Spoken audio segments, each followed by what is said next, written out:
மக்களே, welcome to the ஃபென்டஸ் show. இன்னைக்கு சொல்ல நம்ம பார்க்க போறது சாவனா ஹாண்டிங் அப்படின்ற அமெரிக்கன் ஹாரர் மூவியோட ரிவ்யூ. இந்த படம் பாத்தீங்கன்னா ஆல்ரெடி தியேட்டர்ஸ்ல ரிலீஸ் ஆன ஒரு படம். இதோட இங்கிலீஷ் வெர்ஷன் ஆல்ரெடி யூடியூப்ல அவைலபிளா இருக்கு. இப்ப இதோட தமிழ் டப்டு வெர்ஷனை வந்து புக் மை ஷோ ஸ்ட்ரீமிங் ஆப்ல ஸ்ட்ரீம் பண்ண போறாங்க. இந்த படம் சில உண்மை நிகழ்வுகளை தழுவி எடுக்கப்பட்ட படம். அதாவது சாவனா அப்படின்ற ஒரு பகுதியில் இருக்கக்கூடிய ஒரு பேய் வீடு. அந்த வீட்டுல வாழ்ந்தவங்க தங்களுக்கு நடந்த அந்த ஹாரர் எக்ஸ்பீரியன்ஸை இந்த படத்தோட ஸ்டார்டிங்லேயே ஷேர் பண்றாங்க.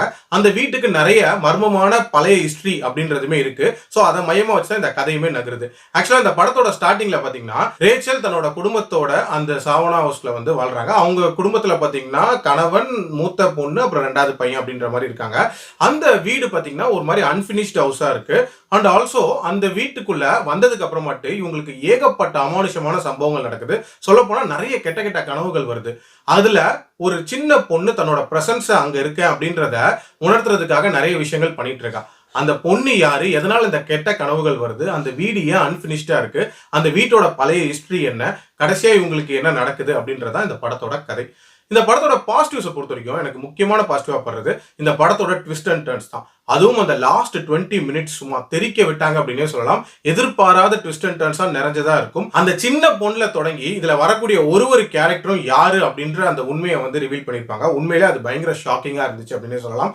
அதே மாதிரி இந்த படத்துல ரேசிசம் அப்படின்ற ஒரு டாபிக் ரிலேட்டடா ஒரு சில விஷயங்கள் அப்படின்றதுமே வந்து பகிர்ந்திருப்பாங்க. அண்ட் அதை மையமா வச்சுமே சில விஷயங்களை நகர்த்திருப்பாங்க. அது உண்மையிலே ரசிக்கிற மாதிரி இருந்துச்சு. அதே மாதிரி இந்த படத்தோட மேஜர் கேரக்டர் அப்படின்னு பாத்தீங்கன்னா ரேச்சல் அப்படின்ற ஒரு கேரக்டர். அந்த கேரக்டரை டிசைன் பண்ண விதம் உண்மையிலே பிரமாதம் இருந்துச்சு. டக்குன்னு பாத்தீங்கன்னா இந்த கேரக்டர் தான் பேயா அப்படின்ற அளவுக்கு நமக்கு தோணும். ஏன்னா அந்த கேரக்டர் கொடுக்கக்கூடிய எக்ஸ்பிரஷன்ஸா இருக்கட்டும், அந்த கேரக்டருக்கான மேக்கப்பா இருக்கட்டும், ரொம்ப நீட்டா பண்ணிருப்பாங்க.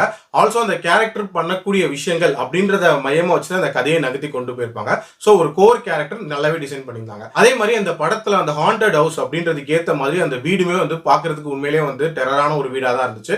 அதே மாதிரி அந்த படத்தோட டியூரேஷனுமே பாத்தீங்கன்னா 1.25 மணி நேரம் தான். ஒரு பயங்கர குயிக் வாட்சா பார்த்துடலாம். அதே மாதிரி இந்த படத்தை ஒரு டெரரான ஒரு ஹாரர் மூவி அப்படின்னு நான் சொல்ல மாட்டேன். ஒரு சைக்கலாஜிக்கல் ஹாரர் அப்படின்ற மாதிரியான ஒரு ஃபீல் தான் கொடுத்துருப்பாங்க. சொல்ல போனா ரொம்ப ஸ்லோவா பில்டப் பண்ணி நமக்கு ஒரு பயத்தை கிரியேட் பண்ணியிருந்தாங்க அப்படின்னு சொல்லலாம். ஆனா ஒரு சில இடங்கள்ல அந்த டெரரான ஹாரர் ஆக்குறேன் அப்படின்ற மாதிரி சில விஷயங்களை இன்க்ளூட் பண்ணியிருப்பாங்க. அந்த விஷயங்கள் கொஞ்சம் செயற்கைத்தனமா இருந்துச்சு அப்படின்னு சொல்லுவேன். ஆல்சோ இந்த படத்துல அந்த ஃபர்ஸ்ட் 1 hour 20 மினிட்ஸ் கிட்டத்தட்ட வந்து பாத்தீங்கன்னா அந்த பில்டப்புக்கே ஸ்பெண்ட் பண்ணிட்டாங்க. அதுல இன்னும் ஒரு 15-20 மினிட்ஸ் சாலிடா கட் பண்ணி இருந்திருக்கலாம் அப்படின்றது என்னோட ஒப்பீனியன். அதே மாதிரி இந்த படத்துல அடல்ட் கண்டென்ட் அப்படின்றதே வந்து ஒரு மாதிரி ஃபோர்ஸ்ஃபுல்லா இன்க்ளூட் பண்ண மாதிரி இருந்துச்சு. அதுவுமே தவிர்த்திருக்கலாம். இந்த படம் ஒரு கிளீன் மூவியா இருந்திருக்கும். பட் இந்த படம் இப்போ ஸ்ட்ரிக்ட்லி ஃபார் அடல்ட்ஸ். அதுக்கு ஏத்த மாதிரி பிளான் பண்ணிக்கோங்க. என்னோட ரேட்டிங் இந்த படத்துக்கு 3.2 out of 5. ட்ரை பண்ணி பாருங்க. மீண்டும் அடுத்த விமர்சனத்தில் சந்திக்கிறேன். நன்றி, வணக்கம்.